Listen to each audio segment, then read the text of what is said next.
மான்கள் அப்படிங்கிற கதையை பார்ப்போம். ஒரு காட்டில் ஒரு மான் கூட்டம் இருந்துச்சாம். அந்த மான் கூட்டத்துக்கு 4 திசையிலேருந்து எப்போதும் பிரச்சனை வந்துக்கிட்டே இருக்குமா. எப்படின்னு கேட்குறீங்களா?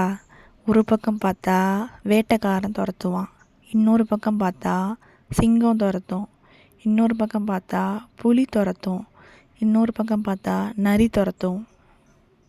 எப்போ எது பிடிக்குமோ அப்படிங்கிற ஒரு பயம், பதட்டம், போராட்டத்திலேயே போய்கிட்டு இருந்துச்சான் அந்த மான்களோட வாழ்க்கை. எவ்வளவு தான் வேகமாக ஓடினாலும் வேட்டைக்காரன், சிங்கம், புலி, நரின்னு எல்லாத்துக்கிட்டையும் ஒன்று அகப்பட்டுடுமா. அதில் மான்களோட எண்ணிக்கை குறைய ஆரம்பிச்சிருச்சான். அதுக்கப்புறம்தான் மான்களை பாதுகாக்க ஆரம்பித்தாங்களாம். அதுக்கப்புறம் அந்த மான்கள் நிம்மதியாக இருந்துச்சான்.